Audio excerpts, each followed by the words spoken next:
Hi guys, sa mga naghahanap ng pinakamalakas na mini fan, ito na yun guys, 4,000 ma. Ayan guys, meron siyang on and off. Mas maganda to kaysa sa yung isang, ano lang yun, 1,000 ma ba yun? Or 2,000 ma? Bidad mama. Tingnan mo, magagal din siya. Tapos, ito ang adjustable niya. So, dinig nyo naman, di ba? Kung gaano kalakas yung electric fan niya. Ang ganda niya guys, oh. Oh, 4,000 ma. Tapos, yung charger niya is Type-C na. So, upgraded na. Kung gusto mong malakas talaga, as in malakas, ayan, grabe to. Oh, grabe to, kalakas na talaga to. 4,000 ma na ito. Yung una kong binili, ano lang yun, 3,000 ma. Ito, 4,000 ma.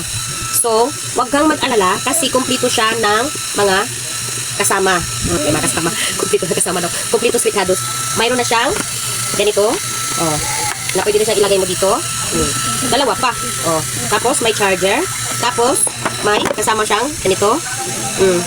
Tapos may kasama siyang ganito. May kasama pa siyang silicone na cover. May cover na silicone ito. Guys, oh, sinuot ko na kasi kaagad. So excited. Excited lang. Para makita nyo. Ganito siya. May kasama siyang silicone cover niya para hindi siya, 'di ba? Pagka wala siyang silicone, mabilis siya madumihan. Oh. So ganito siya, guys. Yan. Sobrang excited ko, sinuot ko kaagad pagdating ang silicone. Ito na yun siya. Free lang to guys ha, ang silicone. Ganito lang siya, oh. So, isuot natin.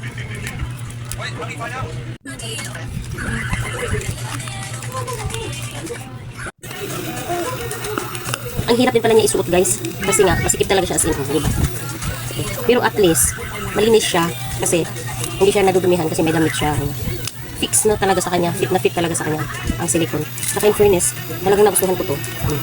Talagang sobrang lakas. Pag number 10 mo nga lang siya, ay number 100 ganyan. Kaya, take nyo dyan sa Yellow Basket. Magkano, maraming free dito.